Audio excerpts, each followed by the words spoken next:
Voltamos para o nosso papo com a advogada trabalhista Renata Duval a respeito das mudanças da reforma trabalhista, o que ela impacta em relação ao acesso à justiça do trabalho. E a pergunta é realmente essa: como que vai ficar a relação do trabalhador com a justiça do trabalho para buscar os seus direitos, Renata? Nós vamos ter problemas de duas óticas. Do direito material, então, férias, 13º, da redução de direitos. Os direitos que o trabalhador ele vai poder pleitear, de certa forma, vão ser sim reduzidos, né?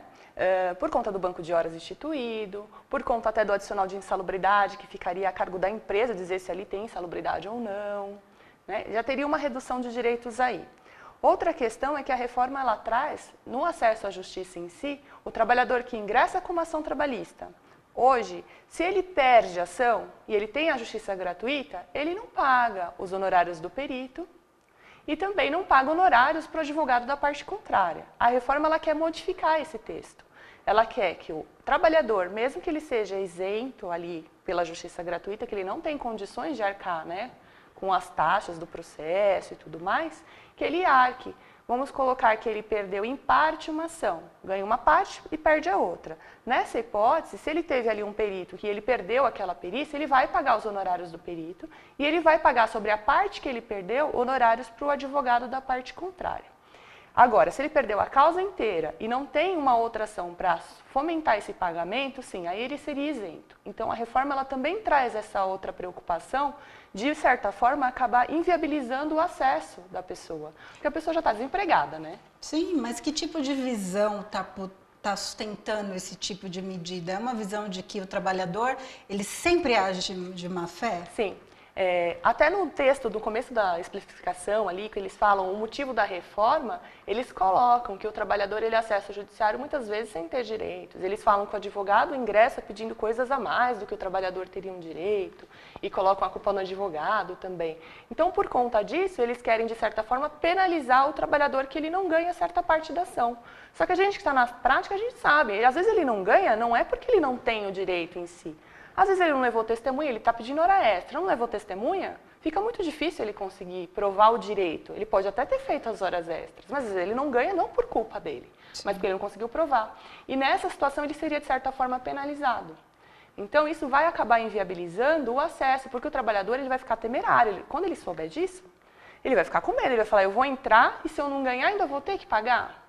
Se eu ganhar uma parte, vai descontar ainda. E não pode ter compensação, se você for parar para pensar. O valor de uma verba trabalhista que ele está recebendo vai compensar com o valor de uns honorários de um advogado.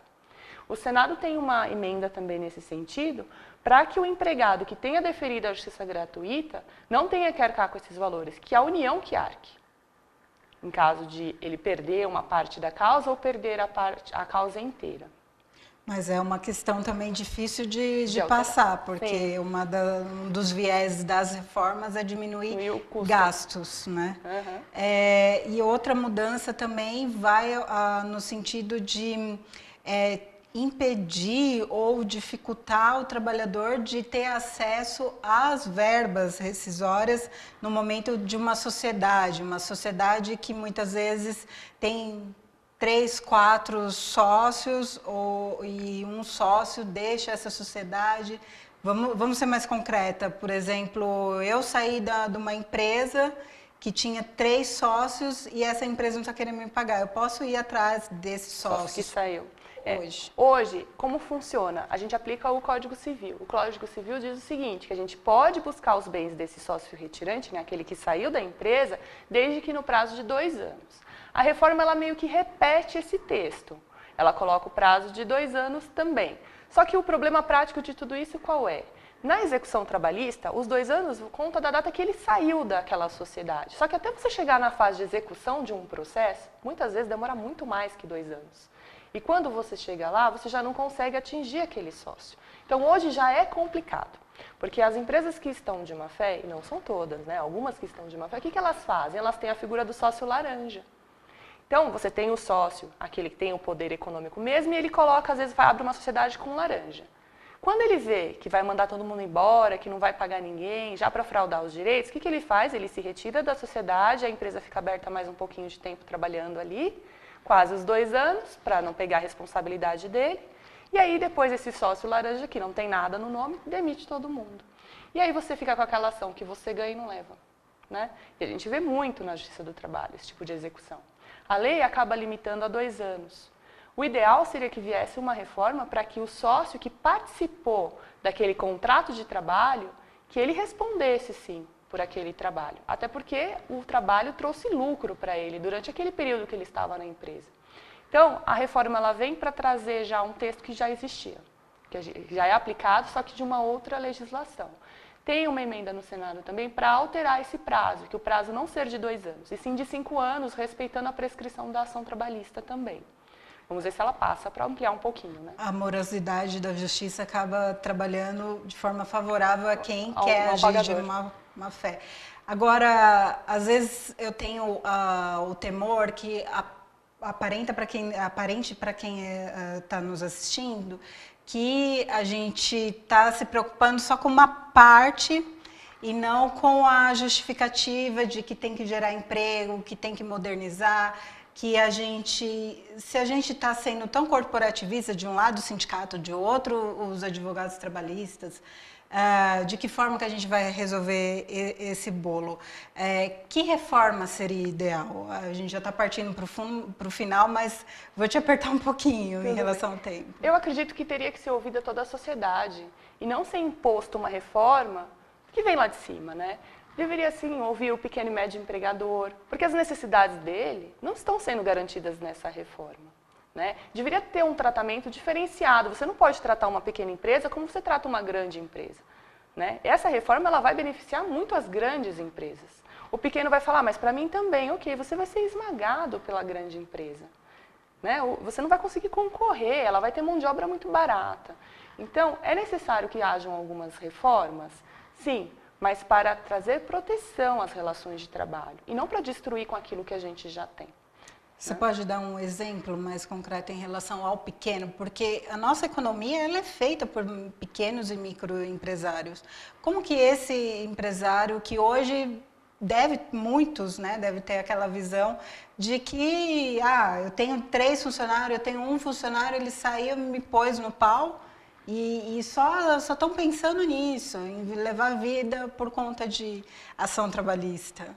O acesso para eles ainda é um pouco precário no caso. Se eles querem fazer um banco de horas, eles precisam do sindicato. Então, o acesso sindical para eles deveria ser mais ampliado. Não tirar o sindicato como eles querem fazer, mas dar um acesso melhor a essas empresas, para que elas consigam negociar melhor ali. Porque são empresas, às vezes, que são fracas sozinhas. Então, elas precisam de um grupo para conseguir uma negociação melhor com os empregados. Não para retirar direitos, mas para adaptar. Porque, às vezes, por exemplo, uma rescisão de um empregado que trabalhou 10 anos para a pequena empresa, o custo dela, inclusive tributário e previdenciário, é o mesmo de uma grande empresa. Às vezes, eu acredito que a reforma ela deveria ser primeiro fiscal e tributária para esse tipo de empresas. Eles já têm o Simples Nacional, já tem algumas coisas, mas ainda é muito pouco quando se pensa no todo. Você não pode ter uma carga tributária igual para uma grande empresa que contrata e uma carga tributária trabalhista igual para uma pequena empresa. Eu acho que isso deveria ser ajustado para o pequeno empresário ele conseguir ganhar fôlego no mercado. Não retirada de direitos, né? Mas sim tentar equalizar as empresas, de certa forma. Com certeza a gente tem uma briga boa e essa explicação da Renata deixa evidente uma das questões que um problema de prioridades e a prioridade do governo está muito alinhada com a agenda que, por exemplo, a Confederação Nacional da Indústria sempre defendeu de terceirização, de reforma da Previdência, de reforma trabalhista, uma agenda que não nos atende. Não significa que a gente também não tenha proposta e eu espero que você tenha pego um pouquinho dessa ideia para a gente aprofundar em outros momentos. O site do sindicato também tem muito conteúdo em relação a isso e fica a dica para você e também a convocação para você acompanhar na medida do possível, participar também nessa quarta-feira, dia 24, a gente vai fazer a Marcha Brasília como mais um instrumento de pressão para que não passem por cima dos nossos direitos. Renata, muito obrigada pela tua presença. Certamente a gente vai voltar a se ver, porque é convidado que tem essa visão de explicar, de ser pedagógico, é sempre muito bem-vindo ao nosso programa. E a gente se vê na próxima edição. Até a semana que vem.